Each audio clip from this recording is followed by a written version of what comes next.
Saudara Richard menyampaikan bahwa melihat almarhum Joshua terkapar, bersimbah darah, Saudara FS berdiri di depan dan memegang senjata lalu diserahkan pada Saudara Richard. Dia diperintah, kemudian dari karena jabatan yang paling bawah berhadapan langsung dengan Jenderal Bintang 2, kemudian tidak ada pilihan lain, waktu jeda terlalu pendek.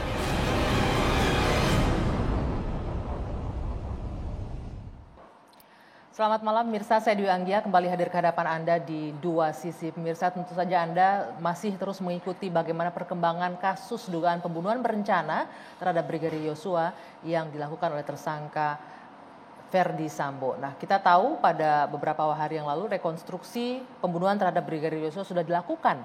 Namun menyisakan perdebatan lantaran terdapat banyaknya perbedaan di antara tersangka, termasuk di antara Ferdi Sambo dan juga Richard Eliezer. Dan usai rekonstruksi, kasus tetap terus bergulir. Pemanggilan terhadap istri Ferdi Sambo, Putri Chandrawati juga dilakukan.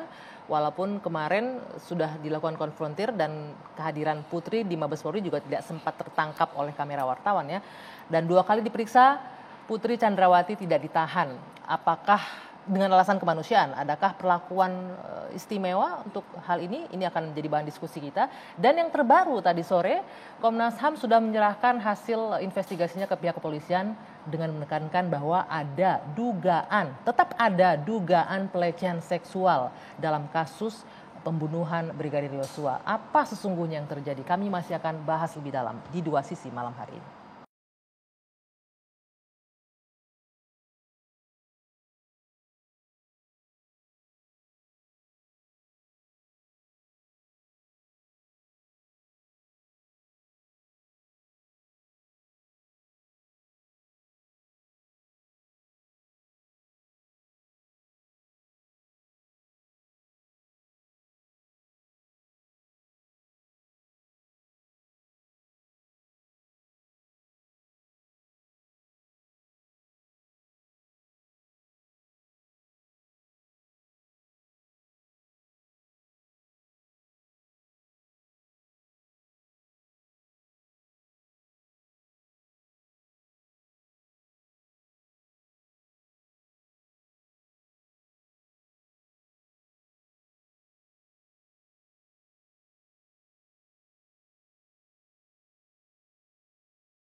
Dan untuk membahasnya sudah bersama saya dari ujung sana saya perkenalkan Irjen Pol Purnawirawan Arianto Sutadi, Penasihat Kapolri. Selamat malam Pak Ari. Selamat malam Mbak Anggi. Ya. Selamat malam Pak Romisan. Ya, dan di sebelah kanan saya ada Bung Roni Talapesi, pengacara Baradae. Selamat malam. Selamat malam Mbak Anggi. Ya, terima kasih loh sudah hadir. Ini pertama kali hadir ke studio ya? Pertama kali saya hadir di live di studio. Oke, kemarin waktunya terlalu padat, ya. dampingi Baradae. Terima kasih sudah Terima bergabung. Baik, di sebelah kiri saya ada Bung Martin Lukasi Manjuntak, pengacara keluarga Brigadir Yosua. Selamat malam Bung Martin. Selamat malam Mbak Anggi. Ya. Dan di ujung sana ada Ibu Irma Huta Barat, Sri Kandi Indonesia Bersatu. Selamat malam Mbak Irma. Selamat malam Anggi, apa kabar? Selamat Baik, malam pemirsa. Alhamdulillah. Baik, kita akan langsung membahas. Saya mau ke Bung Roni. Bung Roni, Anda menyaksikan langsung ya, hadir langsung ketika reka ulang dilakukan ya? Ya, betul, Berbeda Mbak Anggi. dengan Bung Martin yang nggak boleh masuk ya waktu itu ya, Bung Martin dan tim pengacaranya. Anda menyaksikan langsung. Ini mungkin juga sudah mengikuti yang terjadi di publik sekarang, di media juga bergulir bagaimana adanya perbedaan keterangan antara baik itu Ferdi Sambo dengan juga Baradae. Dan kalau mungkin kita recall sedikit, minggu lalu Kapolri dalam RDP dengan DPR juga dengan jelas tuh menyebutkan kronologis bagaimana Baradae turun ke lokasi kejadian melihat Brigadir Yosua sudah bersimbah darah di hadapan Ferdi Sambo. Nah, sesungguhnya pengakuan klien Anda itu seperti apa sih kronologis yang benarnya? Karena pihak kepolisian juga mengeluarkan visual yang berbeda juga, animasi yang berbeda juga. Sebelum dijawab kita lihat dulu ya biar nggak mereka-reka nih kita. Kita saksikan bagaimana animasi yang dirilis secara resmi oleh pihak kepolisian.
Ya, dari animasi yang kita saksikan bersama tadi yang dirilis oleh pihak kepolisian memperlihatkan bagaimana Eliezer menembak pertama kali ya. Sementara kalau kita ingat minggu lalu Kapolri bilang dengan jelas itu posisi Joshua sudah bersimbah darah. Jadi pengakuannya berubah-ubah lagi dari klien Anda kalau kita dengar. Jadi begini Mbak Anggi, prinsipnya adalah klien saya konsisten menyampaikan fakta yang terjadi ya. Kronologis dari Magelang, kemudian di rumah Saguling, kemudian di Duren 3, itu klien saya konsisten menyampaikan ini. Dalam BAP sudah dituangkan. Kemarin kan proses rekonstruksi ini kan proses untuk dari keterangan saksi yang lainnya, dari berbagai keterangan, itu coba untuk direkonstruksikan. Apa sebenarnya yang terjadi agar apa? Perkara ini menjadi terang. Jadi terang. Tapi di sini saya perlu jelaskan Mbak Anggi, kepentingan dari klien saya adalah Baradae menjelaskan bahwa proses dari Magelang dia tidak mengetahui motif.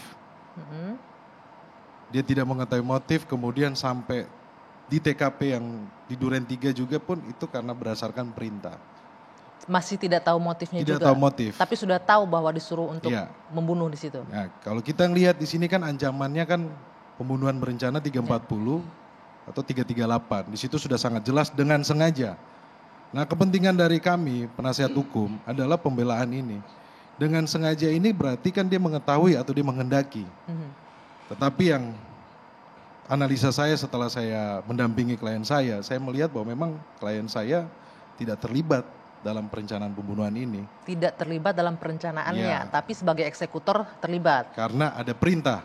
Oke. Ada perintah. Yang ingin Anda sampaikan apa? Memang sebenarnya nggak ada pilihan lain bagi klien Anda? Ya, coba kemarin kan kita sudah lihat bersama ya, bahwa kejadian yang di rumah Saguling ya, bahwa ada di lantai 3, kemudian klien saya itu dipanggil terakhir. Dipanggil terakhir, kemudian diminta untuk diserahkan kotak magasin untuk diisi. Dalam posisi itu kan ada perintah. Perintahnya, kamu ibu dilecehkan, kamu yang bisa menembak gitu. Tapi saya tidak bisa jelaskan semuanya, itu nanti kepentingan saya di pengadilan ya. Begini Mbak Anggi. Tapi kliennya tidak bisa menolak. Tidak bisa menolak. Padahal Ricky Rizal sempat menolak, dia sempat disuruh sebelumnya ya. Jadi ini Mbak Anggi, saya kan mendampingi klien saya ini ada proses ya. Kita kemarin sudah melakukan pendampingan secara psikolog ya, psikiater, menggambarkan bagaimana Baradae ini dari mudanya seperti apa, kemudian anak ini karakternya seperti apa. Itu nanti akan menjadi bahan kita di pengadilan. Saya belum. Sedikit saya potong sedikit, Bung Roni. Tadi jadi ketika dia menerima perintah itu, tidak bisa menolak. Dia tidak bisa menolak. Itu akan didukung sama keilmuan juga, Mbak Anggi. Jadi tidak bisa hanya berbicara bahwa karena dia. Walaupun tersangka lain RR bisa menolak ya. Tapi klien Anda tidak bisa menolak. Saya perlu jelaskan karena background psikologis tadi yang Anda bilang. Background psikologis dan kedua, Baradae ini kerjanya baru mungkin 6 bulan jalan ke 7 bulan. Jadi sangat baru. Kemudian pangkat yang paling rendah. Ketika diperintah seperti itu kan dia ini kan polisi yang baru ya. Punya idealisme. Jadi ketika diperintah seperti itu dianggap bahwa itu memang dia harus laksanakan. Tadi Anda bilang klien Anda konsisten. Padahal sebenarnya kalau kita ikuti dari awal 3 kali berubah loh keterangan klien Anda. Pertama dia mengikuti skenario palsu oleh FS. Yang kedua dia waktu Anda belum memegang sebagai kuasa hukum, dia menyebutkan ada perintah waktu penembakan. Pas skenario yang pertama ya, tapi ketika sudah skenario yang kedua ini ya, dia menyampaikan. Ini kan berproses nih BAP-nya kan.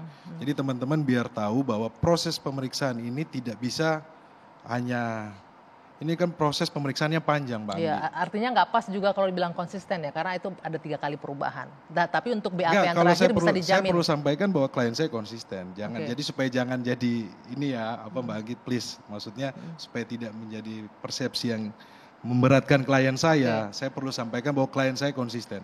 Dan untuk keterangan yang terakhir tidak akan ada terjadi perubahan lagi ya? Saya kemarin waktu pas pendampingan di rekonstruksi, saya dampingi selalu, saya jaraknya kurang dari setengah meter.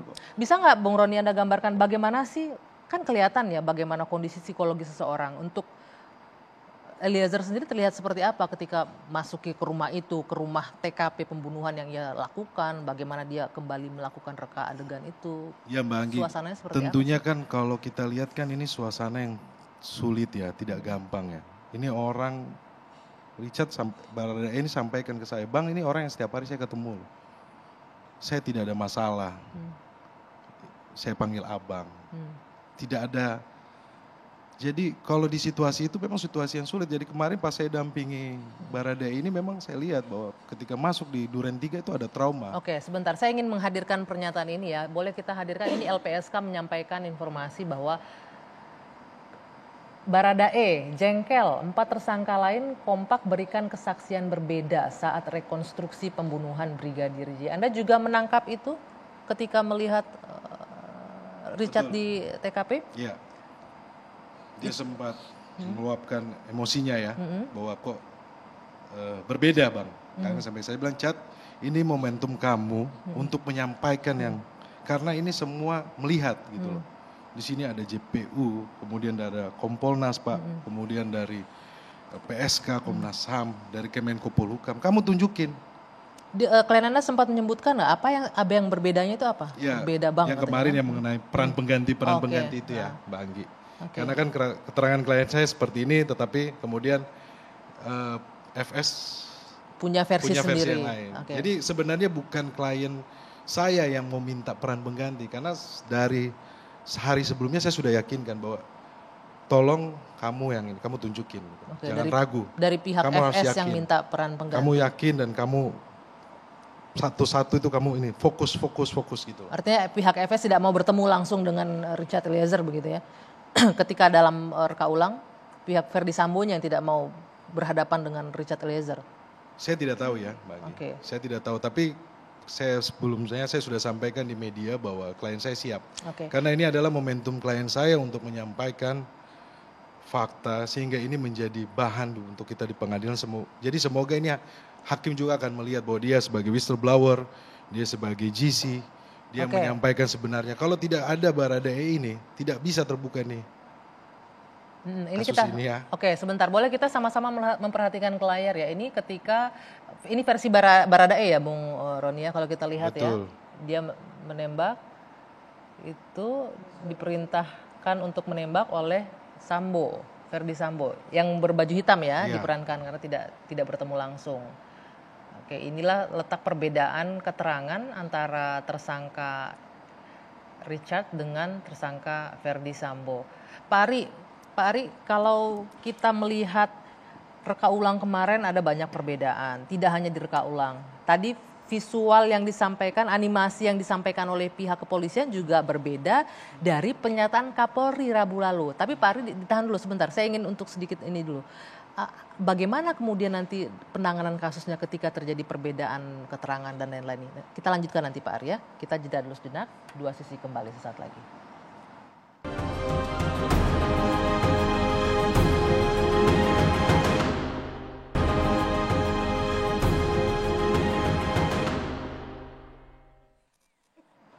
Kita lanjutkan kembali Pak Ari, terpotong tadi. Ini bagaimana Pak dengan keterangan tersangka yang berbeda-beda? Tadi disampaikan Richard itu merasa kesel karena 4 tersangka lainnya berbohong atau berbeda dengan dia. Dan kemudian juga visual video animasi yang dikeluarkan oleh pihak kepolisian juga berbeda juga dengan yang disampaikan dengan Kapolri pada Rabu minggu lalu di DPR. Ya kalau kita ikuti dari pertama kali dulu ya, Richard itu kan ngaku tembak menembak dulu ya, waktu skenario-nya Pak Sambo dulu. Ya. Kan terbuka kemudian kan ternyata tidak gitu, dan dia berubah pikiran karena janji yang 1 miliar itu nggak jadi karena kan nggak jadi di nggak di SP3 kasusnya. Kan gitu. Akhirnya dia berubah ngaku setelah diperiksa intensif oleh Pak Kapolri kan gitu kan. Nah dia ngaku tuh, nah, pengakuannya itulah yang mungkin ditulis untuk laporan di DPR itu, sehingga Pak Kapolri menerangkan berdasarkan keterangan itu mungkin ya, kan Pak Kapolri menerangkan bahwa tidak terjadi tembak menembak tapi penembakan. Ya. Dan kemudian Pak FS mengaku nembak ke atas kan gitu kan. Kan cuman gitu aja bunyinya. Enggak sampai detail bagaimana disampaikan oleh pengacara. Tapi ketika RDP Rabu lalu cukup detail tuh Pak Kapolri menyampaikan. Iya betul. Tapi detailnya kan cuma detail tidak terjadi tembak menembak. Saya masih ingat betul itu. Yang kedua FS itu nembak 3 kali ke atas untuk mengaburkan.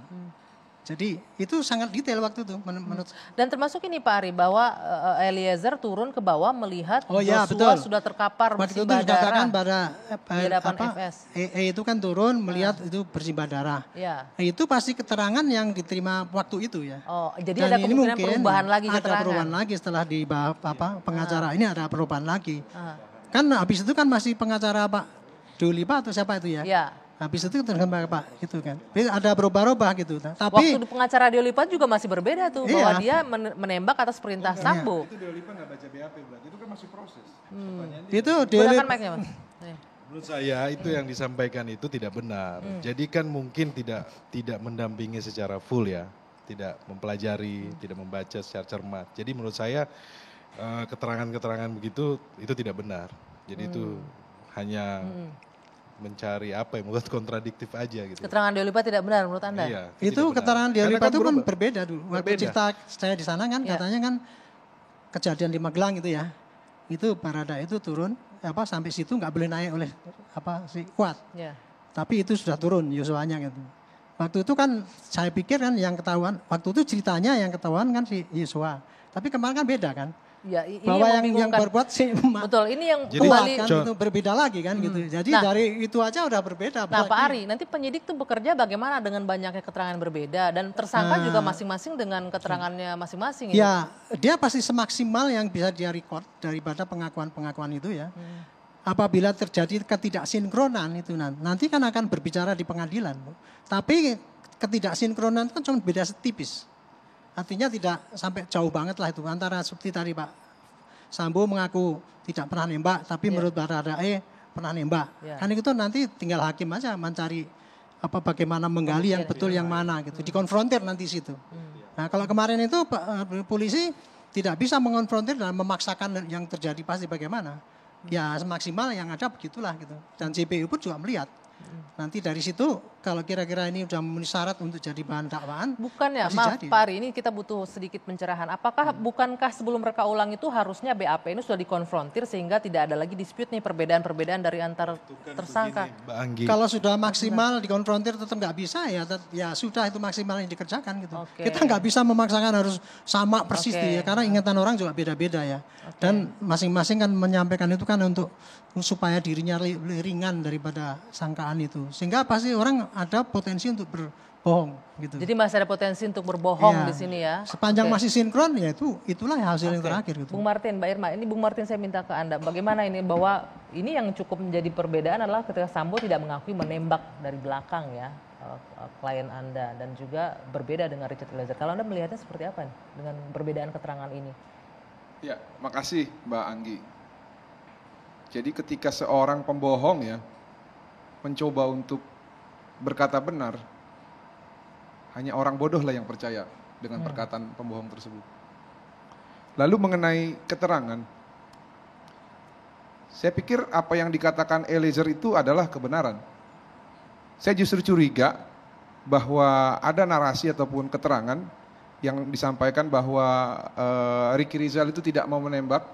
Saya pikir ini juga rekayasa. Oke. Saya lebih yakin memang dari awal Eliezer lah yang diplot sebagai eksekutor. Tidak pernah ditawarkan ke Ricky Tidak, Rizal tidak dari pernah. awal. Saya yakin itu.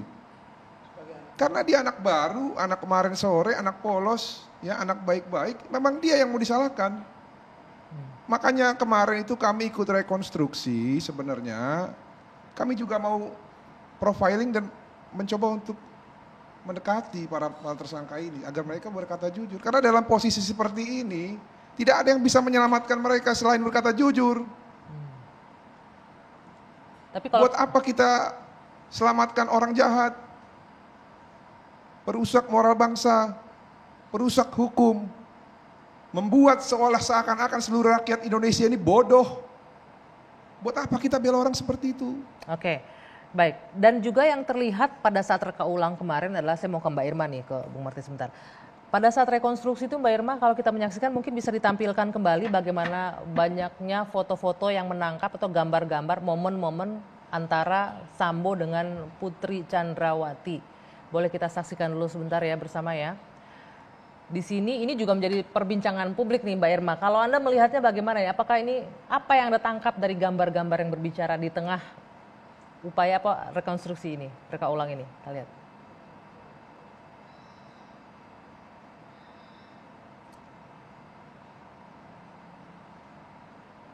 Ini yang sempat ditangkap oleh kamera dari pihak polisian yang disebarkan keluar ya, yang disiarkan Polri TV. Ya, dan ini juga sempat jadi perbincangan yang sangat viral di sosial media. Mbak Irma, Anda menangkap apa dari yang tersiar keluar ini? Iya, kan ini adegan dipeluk lalu menangis di pundaknya Sambo. Padahal itu di tempat di mana merencanakan pembunuhan terhadap Joshua. Jadi ada adegan yang namanya kecolongan. Bagaimana rekonstruksi ini dipakai untuk seperti reuni suami istri yang belum bertemu, lalu tidak ada adegan itu di dalam BAP atau rekonstruksi karena itu adalah saat ketika menawarkan 1 miliar kepada Baradae dan juga nanti akan di SP3 seandainya diperiksa. Jadi adegan itu merupakan tontonan yang sebetulnya tidak pantas karena walaupun rekonstruksi itu sebetulnya bisa menjadi hanya sebagai pedoman, tetapi ada momen-momen yang tidak seharusnya ada di situ. Masyarakat itu sudah bertanya-tanya kenapa begitu banyak keistimewaan yang diberikan kepada Putri Sambo. Dari mulai dia tidak ditahan, dari mulai dapat cuti 7 hari kali 2. Iya kan? Sementara waktu rekonstruksi nggak ada sakitnya sama sekali. Bisa berpelukan, bisa menyenderkan kepala di bahu yang tidak mungkin didapat dari tersangka lain. Anda melihat ada perlakuan yang berbeda untuk tentu saja karena kan terlihat sekali betapa itu rekayasa dan itu berdasarkan omongan dari Sambo dan Kuat Ma'ruf. Saya selalu bilang yang namanya scientific crime investigation itu kan satu, apakah tembak-tembakan itu sesuai dengan otopsi? Kalau saya pikir sih sama sekali nggak nyambung, nggak sinkron, iya kan? Karena dasarnya apa rekonstruksi itu? Dasarnya kan keterangan-keterangan dari para tersangka keterangan-keterangan yang tidak dilengkapi dengan mestinya ada dong forensic digital investigation. Bisa ditrace kan telepon dari 8 ajudan itu, telepon dari Sambo, telepon dari Putri, telepon dari Joshua yang sampai hari ini tidak ketemu.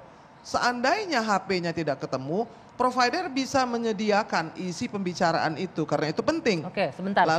Lalu juga ada laptop, lalu juga ada CCTV yang sampai saat ini masih gelap. Sudah ditemukan infonya ya? Sudah ditemukan, tapi kan tidak pernah dijadikan sebagai bahan acuan. Pak Ari, dengan kondisi seperti ini tadi Mbak Irma menyebutkan harusnya kan dari percakapan para ajudan itu bisa dijadikan sumber untuk BAP juga. Tanpa itu sebenarnya tetap bisa dijalankan ya Pak ya? Apa perlu? Enggak, ini saya juga bingung juga dengan cara polisi menerangkan pada publik ya. Mengenai kejadian yang sebetulnya terjadi. Sebetulnya kepercayaan polisi itu jatuh sekarang. Karena polisi dianggap pembohong. Sejak Pak Sambo dulu menyiarkan berita bohong dulu. Tapi kan kemudian sudah terrealisir bahwa itu ternyata bohongnya oknum Sambo. Yang kemudian menjatuhkan semua nama polisi. Dengan dinyatakan dia sebagai tersangka bahwa dia itu obstruction of justice segala itu. Publik kan sudah tahu itu. Oh ternyata yang bohong hanya Pak Sambo. Nah sayangnya polisi tidak meneruskan cara menerangkan apa yang terjadi itu kepada publik. Kemarin itu dalam rekonstruksi itu. Rekonstruksi itu kan tujuannya untuk meyakinkan hakim. Kira-kira apa yang terjadi kasus-kasus itu antara keterangan saksi satu dengan yang lain, dengan tersangka satu dengan yang lain. Termasuk juga untuk meyakinkan para jaksa. JPU ya. Kemudian Pak Kapolri ngomong transparan, siapapun boleh lihat gitu kan.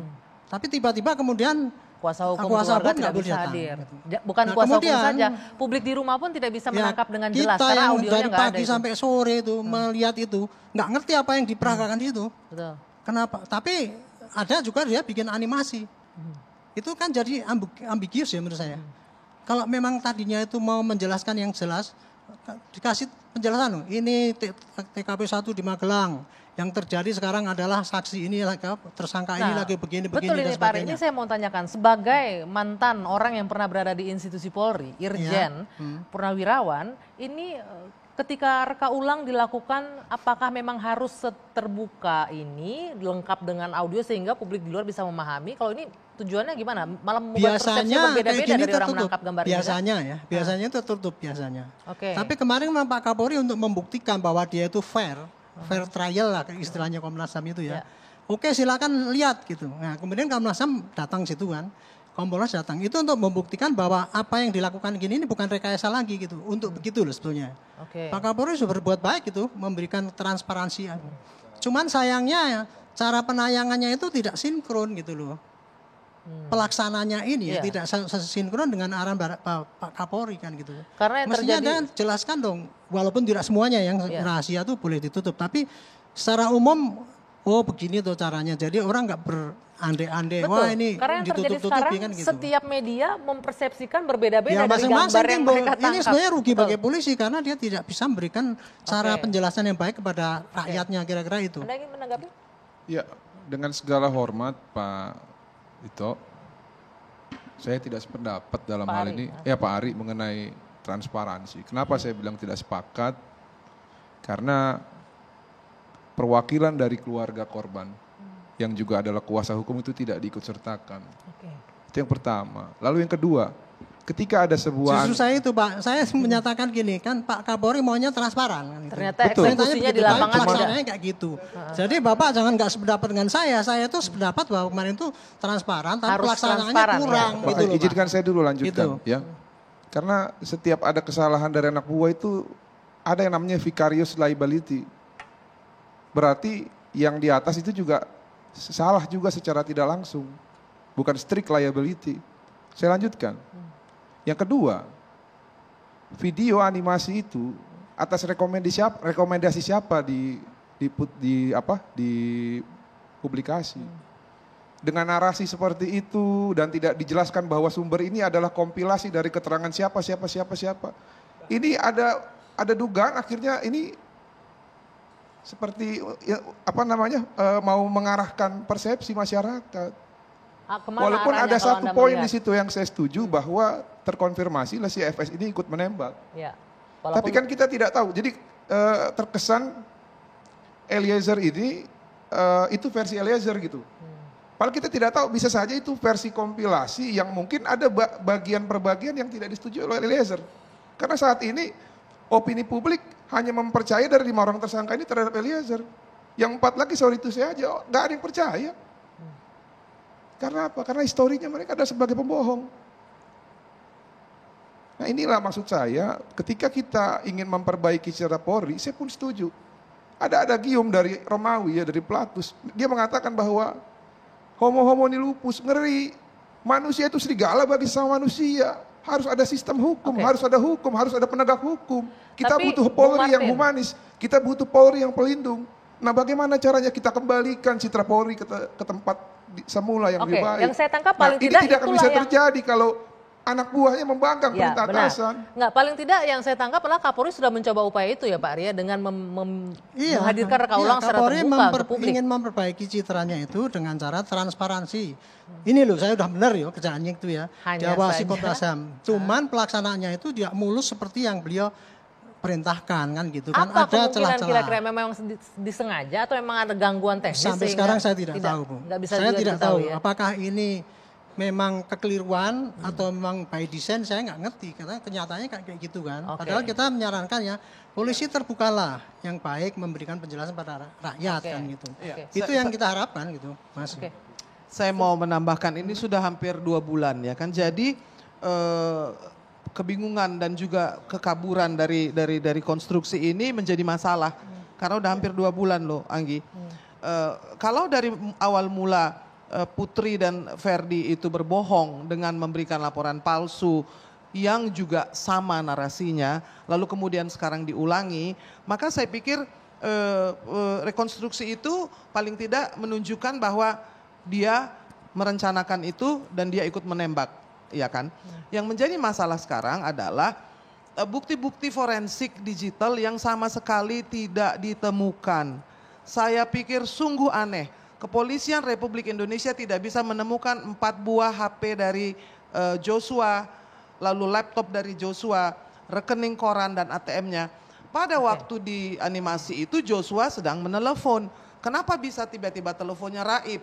Nah, hal-hal yang sederhana seperti itu sebetulnya bisa menjadi kunci. Sayangnya itu hanya bisa dijawab oleh polisi yang tidak bisa hadir. Jadi saya sepakat dengan Pak Arianto bahwa itu basic sekali gitu, bahwa di dalam TKP itu setelah pembunuhan itu ada massive obstructions of justice. Siapa yang mengambil handphone, siapa yang membersihkan darah, siapa yang mengangkat mayat, itu bukan pekerjaan yang mudah ya kan. Tahan dulu Mbak Ira. Orang-orang yang melakukan itu harusnya juga menjadi bagian dari pembunuhan yang berencana ini. Ini kan lagi diproses nih ya untuk obstruction of justice. Betul, tapi kan sudah ketahuan apa yang terjadi di TKP itu dan tidak semuanya dihadirkan. Baik, nanti kita lanjut, tahan dulu. Ini juga Bung Roni juga ingin memberikan komentar, tapi kita harus jeda dulu sejenak. Dua sisi akan kami lanjutkan sesaat lagi.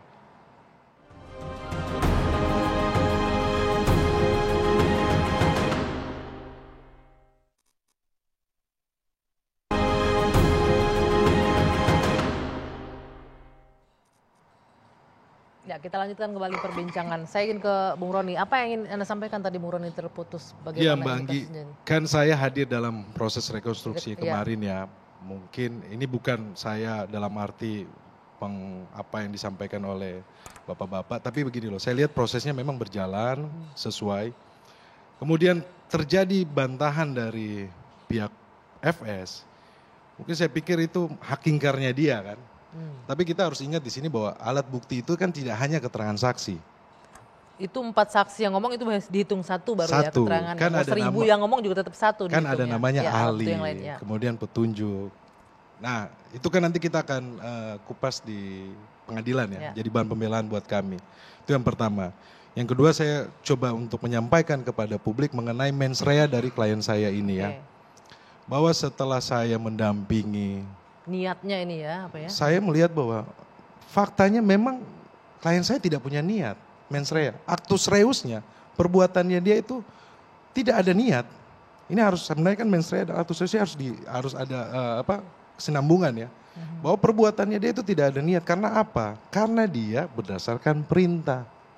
Inilah yang menjadi keyakinan kami sebagai tim penasihat hukum. Ini akan menjadi yang akan meringankan klien Anda? Akan meringankan. Jadi mungkin hal-hal seperti ini tidak saya ungkapkan secara utuh ya. Tetapi satu poin seperti itu saya lihat ini. Nanti kan masalah waktu, kemudian terima perintahnya menit keberapa. Itu kan nanti kita di pengadilan. Karena kalau saya perlu buat di pengadilan untuk pembelaan. Memang tidak ada niat, tapi pada akhirnya kan dia tetap melakukan penembakan itu gitu loh. Jadi Mbak Anggi, itulah saya kembalikan bahwa dalam posisi yang itu sangat sulit Mbak Anggi. Pangkat paling rendah berhadapan dengan Jenderal Bintang 2. Dan ada faktor-faktor yang mendukung untuk bahwa anak ini seperti apa profilnya. Itu saya siapkan. Itu nanti buat bahan saya di pengadilan. Oke, baik. Kita lanjutkan lagi. Kita lanjutkan lagi. Ini pergerakan kasus ini sangat cepat ya. Kemarin Ibu PC diperiksa, dikonfrontir, dan hari ini juga Komnas HAM dan juga Komnas Perempuan berdasarkan hasil reka ulang ini juga memberikan laporan ke pihak kepolisian. Kita dengarkan bersama ada hal yang juga membuat kita terkejut sebenarnya dari pernyataan Komnas HAM. Kita dengarkan bersama-sama. Kesimpulan dari keseluruhan hasil penyelidikan atas peristiwa tersebut dapat disimpulkan sebagai berikut. Telah terjadi peristiwa kematian Brigadir J pada 8 Juli 2022 di rumah dinas ex Kadif Propam Irjen Saudara FS, Jalan Duren 3 nomor 46 Jakarta Selatan. Yang kedua, pembunuhan Brigadir J merupakan extrajudicial killing. Tadi sudah saya sampaikan. Yang ketiga, berdasarkan hasil otopsi pertama dan kedua ditemukan fakta tidak adanya penyiksaan terhadap Brigadir J melainkan luka tembak. Tadi juga Pak Anam sudah menyampaikan bahwa penyebab kematian adalah 2 luka tembak, yang satu di kepala dan yang satu di dada sebelah kanan. Terus kemudian terdapat dugaan kuat terjadinya peristiwa kekerasan seksual yang dilakukan oleh Brigadir J kepada saudari PC di Magelang tanggal 7 Juli 2022. Oke. Oke, ada 3 poin, beberapa poin yang disampaikan ya. Yang terakhir yang menarik perhatian kita, ada dugaan kuat kekerasan seksual masih terjadi di sini. Ini Komnas HAM loh yang ngomong. Iya, jadi ini bukan soal siapa yang menyanyikan. Saya tidak percaya sama sekali apa yang dikatakan Komnas HAM. Komisi-komisi itu lembaga negara yang dibayar ya untuk tidak membuat kekacauan.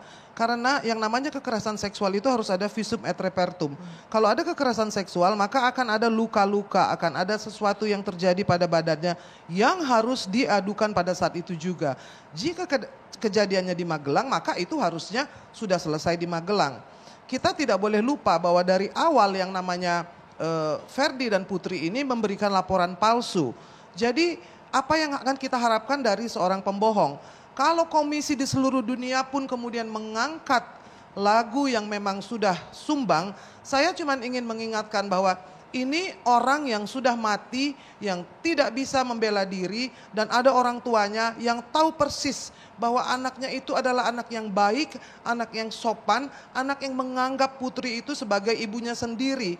Jadi apapun plot yang sedang kalian lakukan, itu tidak bisa mengalahkan ya bukti-bukti dan juga saksi yang tidak ada satupun yang bisa menyaksikan. Tapi kalau di Duren 3 itu sudah gagal, kenapa mau menyanyikan lagu yang sama? Saya cuma mau mengatakan, komisi apapun di dunia ini, satgas apapun tidak akan bisa mengalahkan air mata seorang ibu yang menggerakkan satgas surga kalau menurut saya. Baik. Sehingga hal seperti ini sebetulnya harus dihentikan. Apa urusan Komnas HAM dan Komnas Perempuan memberikan rekomendasi kepada sesuatu yang sudah di SP3 dan memang itu bohong. Oke, tentunya kita juga tidak bisa menafikan bahwa mereka juga berbicara berdasarkan fakta yang mereka punya kan. Tapi tidak masuk akal, apapun fakta itu ya, Magelang itu adalah sebelum sampai ke Duren 3. Kalau ada satu peristiwa yang dilakukan di Duren 3 kemudian dilaporkan berbarengan dengan senario tembak-tembakan.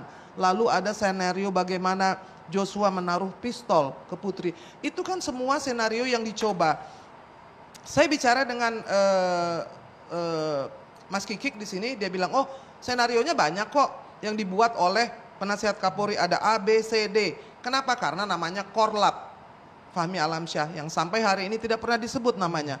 Jadi kalau kita tanya ini senario siapa yang sedang dimainkan, maka kita bisa lihat bahwa bagaimana disudutkan orang yang sudah mati ini, difitnah terus-terusan, diserang kehormatannya, sementara laporan palsu yang dilakukan oleh Ferdi dan Putri Sambo itu belum ditindaklanjuti. Sudah dinyatakan gugur itu ya? Sudah, Kapolri yang mengumumkan bahwa ini di SP3 dan tidak ada. Saya ke Bung Martin, sebentar Mbak Irma. Bung Martin, bagaimana kuasa hukum menanggapi bahwa memang ada nih dugaan kekerasan seksual dari hasil penyelidikan Komnas HAM? Jadi gini ya Mbak Anggi, khusus pada poin yang dugaan kekerasan seksual, saya pikir ini rekomendasi sesat. Sesat bin ajaib yang tidak perlu dilanjuti oleh polisian. Kenapa saya bilang tidak perlu dilanjuti? Yang pertama, mereka ini memposisikan katanya fair trial dengan alasan fair trial. Dia memberikan rekomendasi hanya berdasarkan keterangan satu orang saksi. Dan apa katanya klinis-klinis, psikologi klinis. Itu psikologi klinisnya juga harus diperiksa. Periksa itu. Bagaimana dia bisa membuat keterangan-keterangan yang tidak jujur seperti itu. Lalu Anda menuding tidak jujur berarti ini keterangan tidak jujur, sudah terbukti kok. Sekarang saya tanya, dasar pemeriksaan itu kan dugaan peristiwa di Duren 3. Setelah terjadi di Magelang, apakah sudah ada asesmen baru? Tidak ada, karena sembunyi orang. Sebentar. Lalu dengan hanya model dia menjalankan katanya amanat undang-undang 39 tahun 99, dia memberikan rekomendasi dan memberikan beban kepada kepolisian. Sedangkan Kabar Reskrim sendiri bilang hanya Tuhan dan Bu PC yang tahu. Ada gium ya. Ini terlepas dari Undang-Undang 12 tahun 2002 mengenai tindak pidana kekerasan seksual. Ada gium dari ahli hukum kita yang mengatakan bahwa in criminalibus probationes esse luce clariores. Dalam pembuktian hukum pidana, pembuktian harus lebih terang daripada cahaya. Apanya yang terang? Orang udah mati, masih dituduh. Baik, nanti kita lanjutkan lagi. Ini masih ada dituduh orang yang sudah mati, masih dituduh. Apa kemudian kelanjutannya? Usai jeda, Dua Sisi akan kembali saat lagi.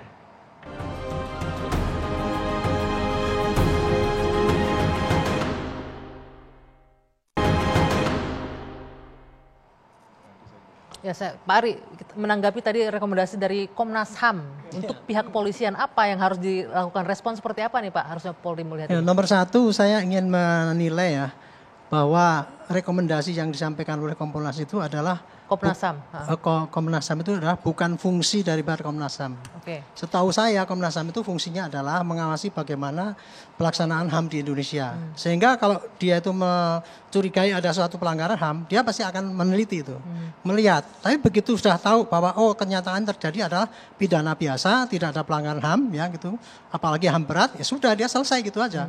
Tapi kan dia kan selama ini ya nggak salah sih, ingin mencari kesempatan untuk meningkatkan citranya ya, kepercayaan masyarakat pada dia aktif itu. Saya pertama kali menghargai itu. Tapi kemudian rupanya kebablasan nih. Dia lebih berperan sebagai detektif swasta. Nah makanya tuh kemarin kan dia menyimpulkan yang rekomendasi yang ketiga tadi itu. Patut diduga kuat terjadi suatu pelecehan atau apa tadi. Padahal apa yang dikumpulkan dari dia kan cuma dari saksi-saksi. Dia tidak didukung, dia tidak didukung dengan data yang lain. Kesimpulan itu hanya bisa dilaksanakan oleh hakim menurut saya. Bahkan tadi disampaikan bahwa tidak ada tindakan kekerasan fisik lainnya terhadap Joshua. Ya itulah itu. Jadi kan seakan-akan di luar fungsinya dia. Jadi menurut saya ya rekomendasi itu boleh saja disampaikan oleh Komnas HAM ya.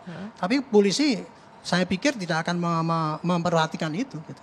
Cuman yang saya tadi lucu juga tadi dengan seremonial ya diterima kayak gitu. Jadi kayak ini masa sudah serius kayak gitu. Kayak gitu kok digede-gedekan gitu loh.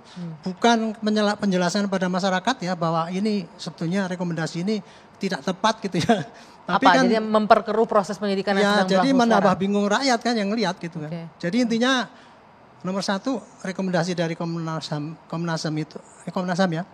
Komnas HAM itu adalah hal yang sebetulnya tidak perlu diperhatikan karena itu sudah bukan fungsinya Komnas HAM. Dan kemudian kesimpulan itu pun diambil dari hasil penelitian yang dilakukan. Baik. Padahal itu harus dibuktikan secara saintifik kalau memang dipakai untuk. Bung Roni, terakhir ini klien Anda juga menjadi salah satu yang kunci ya. Salah satu tersangka juga kunci dengan berbeda dengan apa yang Bang Anggi, menurut saya kan disampaikan. rekomendasi Komnas HAM ini kan mungkin ada pertimbangan ya, tapi saya tidak tahu detailnya. Mungkin ini rekomendasi ke Polri.